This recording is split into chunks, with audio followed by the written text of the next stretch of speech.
Hi, everyone, and welcome to Holistic Movement with me, episode 39, and we're going to get right into it. So in today's class, we're going to go into how to strengthen the mid-back so then it can alleviate neck pain. Then we're going to do some isometric strengthening, and then we're going to do some elastic recoil strengthening of the myofascial web. So first exercise, if you're having neck pain and you want to strengthen that mid-back or even mid-back pain, we're going to come into the preparatory cat pose, just like this. Okay, so hands under the shoulders, knees under the hips, and you'll see from this camera angle, I'm going to start with lifting my left arm up and stabilize with my right arm. So I'm going to separate my fingertips of my right hand, and I'm going to turn on my lats. I'm going to push my rib cage up into my shoulder blades. And if you hear that buzzing, that's cicadas. Again, I live in the jungle, folks. So there's no beating nature. We just succumb to it. I'm going to push my rib cage up into my shoulder blades. I go into deeper detail in a video that I'm going to post, probably in conjunction with this one, if you want to get more into detail about this position. So I'm going to push that rib cage up into my shoulder blades. I'm going to lift my left arm up, and I'm going to come to my safe end range, meaning no pain. Then I'm going to engage my lats and my pecs of the right side of my rib cage and the left side. And we're going to stay here and strengthen isometrically. And you might find this a little bit challenging. Can you breathe into it? And can you engage your abdominal region also? And then breathe circumferentially.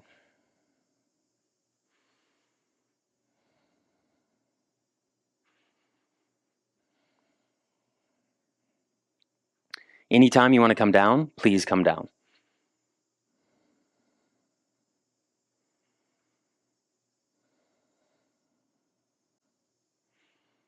I'm tightening my glutes as well. I'm finding a neutral position for my head. I'm relaxing my face. Okay, let's slowly bring that left arm down. Let's sit. If your knees hurt, you can lie on your back, or we're just going to sit here. I'm going to turn my palms upward. I'm going to feel the sensations in my rib cage, and my pecs, and my lats, and my shoulder blade. Okay, let's switch to the other side. I'm going to turn this way for that camera and this camera. So my hands are in line with my shoulders. Hopefully my knees are in line with my hips. I'm going to engage my left arm. Let me show you right here. I'm going to engage right here, all this area. So my lats, my pecs, I'm going to engage them, tighten them. I'm going to find a neutral position for my head there and neck. I'm going to bring this right arm up. You can turn your head and look at it if you want. And then I'm going to engage my right lats and my pecs. I'm going to bring my arm into a little bit of external rotation, both arms, just a little bit, kind of like what gymnasts do before they come into a push-up. And then, again, I'm finding another neutral position for my head and neck. I'm trying to engage my neck muscles, but also relax my head a little bit and my face. I'm engaging my butt cheeks, not letting my torso shift. So you can probably, hopefully see my torso is in line with my upper body. And then engaging in isometric strengthening. What a safe position. It cuts off cortical inhibition. And I'll write that, and then I'll post a short synopsis of what that is. What it does is it tells the brain that it's safe to engage in movement. And then I'm aware of my lower back here.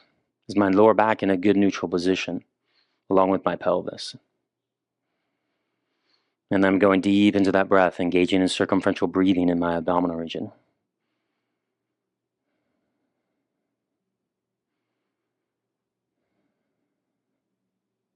Okay, let's lower that right arm.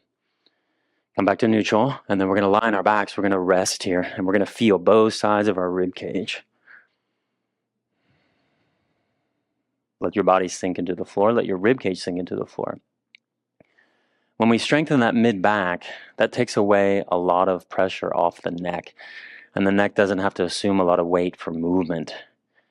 So the mid-back, the lower back, the neck can evenly distribute weight throughout the body and the spine.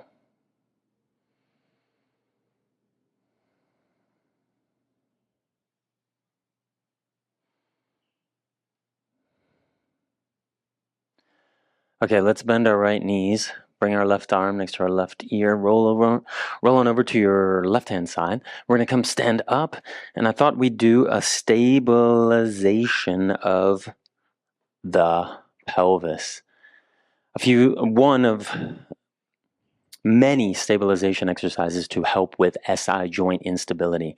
I got a comment a couple days ago from a viewer that she's unsure how to strengthen the pelvis and to take away that SI joint destabilization and pain. Balancing exercises on one leg will help do that. The reason why the SI joints freeze or guard, as they say in the physio world, is because they're scared. The job of ligaments is to resist movement. But if you have weakness in other parts of the body, for example, the myofascial tissue, the muscular tissue, then the ligaments have to overcompensate and prevent you from making movements that might injure yourself. So let's teach the SI joints and the pelvis, especially the abductors and the adductors, that it's safe to move. And I took this from, there's a guy on Instagram, I just got on Instagram, and I freaking hate it, but gotta do it. His name's Coach Green, he's really good, I'll post a link. And he does one with resistance bands to help with knee health. This also helps with knee health. So I thought we'd do it without a band, okay? So if you want, you can bring the arms up to the side like this. I'm balancing on my right leg, and I'm pushing my right big toe down, activating my right glutes, tightening them, and my quads. And I'm just going to draw a circle with this left foot. I'm kind of tracing with my big toe. Pretend you're tracing kind of a half circle here. And that's all we're doing. And if you want to go past your right leg, you can. And you're noticing, what are the sensations that I'm feeling, that you're feeling, as you move that leg, that left leg, in different ranges, different vectors at Victor. And I'm tensing my mouth, so I'm relaxing that. Let's do a couple more sweeps. And probably in the next episode, we'll go into more intricate movements. This is just a first basic one. And you're trying to keep this right leg straight. If you're having trouble, you can bend it, of course. But I would recommend just keeping it straight. Okay, let's come on back. Let's rest here. And feel, can you compare the right leg with the left leg? So I'm having trouble breathing because it's so freaking humid, because it's about to rain here. And again, like I said, I live in the jungle, and so it's extremely humid. So now I'm standing on my left leg, and I'm creating that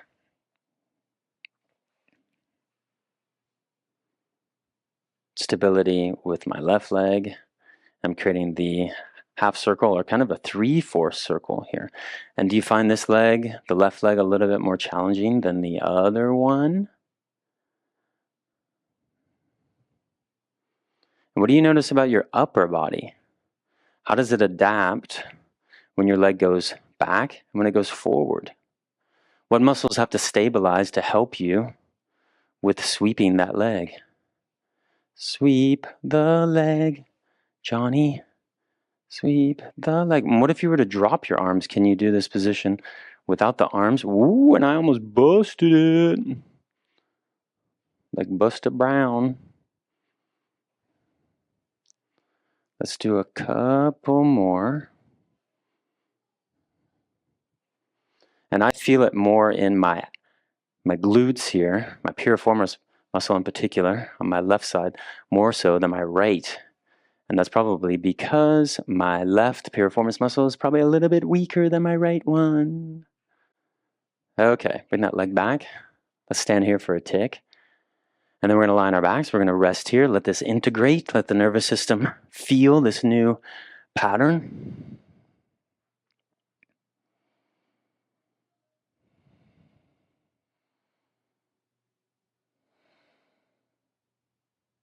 Okay, let's bend our right knees. Bring your left ear next to your left arm next to your left ear. We're going to stand up. And if any of you have ever shot a bow and arrow, when you pull the bow back, all you have to do is just let go. And that will create what is called elastic recoil. You're basically creating kinetic and potential energy. And so we need to do that for our fascial tissues to create resilience in the fascial tissues. One of the leaders in fascial research is Robert Schleip, a German man who's a structural integrator like me, but he's on a level way up towards the sky compared to me. And he has found that plyometrics, or jumping, helps to create strength in the connective tissue web and also to lengthen the tissue in an eccentric manner. But again, I'm going to repeat myself, create resilience. So we're going to jump a little bit. We're going to do some lunges in 2 different directions. And then next class, tune in next week, we're going to do a third vector. So we're just going to stay with one leg here. We're going to just jump forward. We're just going to practice a jump with our left leg and then jump back to our right. That's all we're doing. Jumping, jumping back. Jumping forward, jumping back. Let me show you from this angle. Jumping forward, jumping back. Jumping forward as I almost trip, jumping back. And I'm making sure that my feet are straight. I'm using my big toes to push off.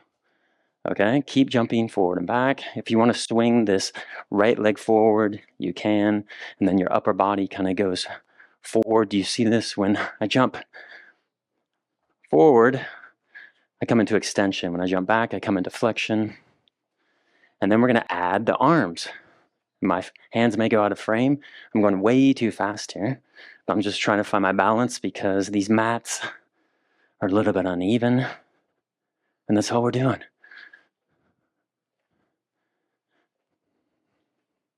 Now we're adding coronal plane. So now we're swinging to the left and right.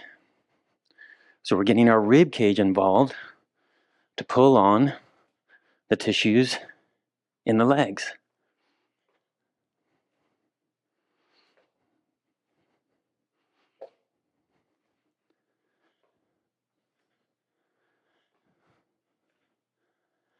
Okay, let's come on back. Let's rest. What do you notice about the left leg in comparison to the right? I'm trying to calm my breath down because, like I said, the humidity here. Okay, now we're going to switch to the right leg. We're just going to jump forward, jump back on the right.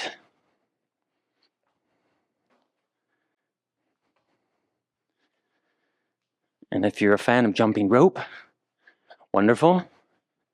It's very linear though, and not really realistic to our everyday movement.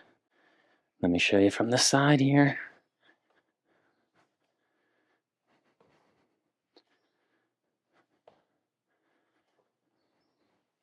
Okay, now let's bring the arms up now.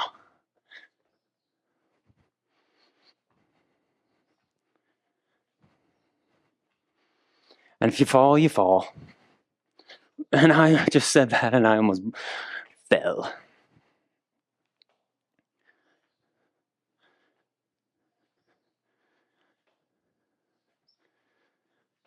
Whoa! Sorry about that. I have a frame down there, or up there, I should say, that I hang my camera on. And now I'm going to come into the coronal plane, that side flexion. Oh, yeah. And this is way more challenging for me than the other side.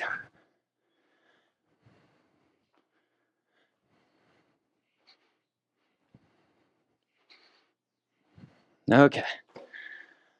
Let's lie down. Let's rest here.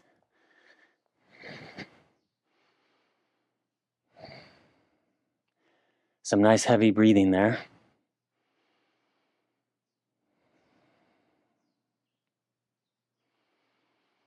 And let your body kind of sink and fall.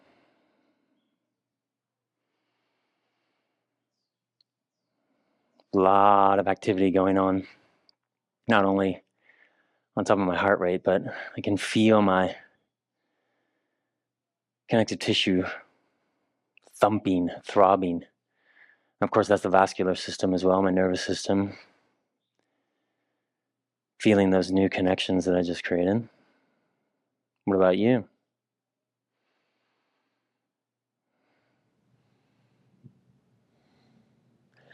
Okay, last movement. We're going to bend our right knees. Bring your left arm next to your left ear. Push yourself up. We're going to come up and we're going to finish with extension as we usually do. And for the past couple weeks, we've been doing this one-legged lunge and really sinking into the hip joints, but bringing our upper body into extension. So we're going to combine all three movements. We've been doing extension, coronal. Let me face you here so you can see them a little bit more clearly. So we're going to come up into extension, coronal, and then rotation. So we're going to alternate between those three. So I'm going to switch around and show you from different angles. Remember, we want this left foot to be flat because we're not relying on the foot, we're relying on the hip joints for stability. So we're going to come up into extension first. On the inhale, come on up. And then exhale, come on down. Inhale up. Exhale, come down. Inhale up. Exhale, come down. Let's add some coronal movement now, some side flexion. So, and remember, it's not so much the arms as it is the rib cage. How can I move the rib cage to the sides to be able to pull on my pelvis and my legs? And let my legs and pelvis pull on my rib cage and all the muscles that attach my rib cage and my lower back to my pelvis. And then let's do some rotation. And how's your breathing? How's your abdominal region? Is it protecting your lower back?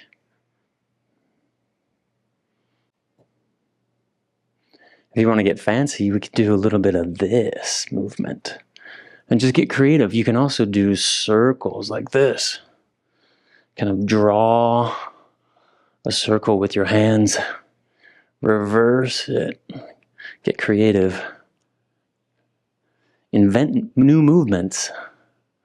I'm experimenting with new movements a lot of the times. How does this feel? What kind of particular direction helps me adapt to the multitude, my favorite word, multitude of environments that influence my body and the directions that influence my body. Okay, let's place the hands down. We're going to bring the hips back first. We're going to bring that leg around. I'm going to just squat. You can lie on your backs if you want. Take a few breaths here.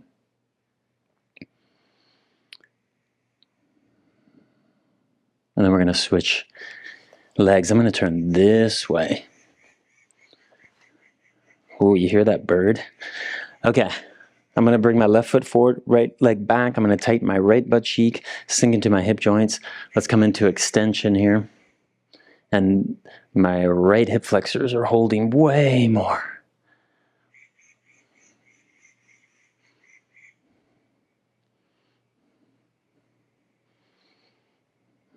Inhale up.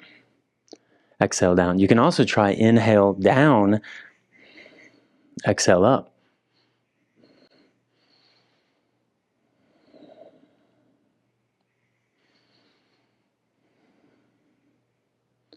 Okay, let's go coronal plane to the left and right. That rib cage.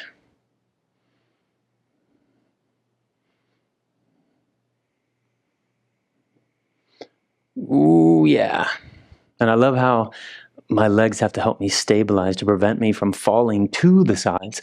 I'm going to face you here. Keep going to the left and right.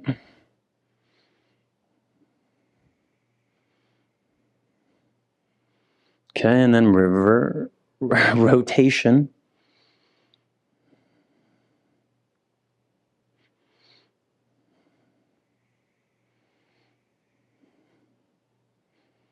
And then creative time. Doing some old Bagua moves. My old Kung Fu days. Kung Fu is like water. But water in a cup, it assumes shape of cup.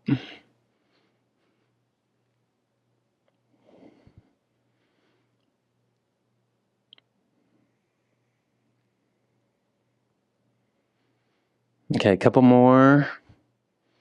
And then come on back to center. Let's drop the hands. I'll show you from this angle. Drop the hands. Bring the pelvis back first, then swing that leg around. Rest here for a tick. And then lie on your backs. And we're all done. And can you concentrate and put your attention into your hips here, especially the front of your hips, those hip flexors. Feel those, and then just sink into the floor. And with the sounds of cicadas and whatever insects from the jungle, I'm going to sink into the earth. See you next week.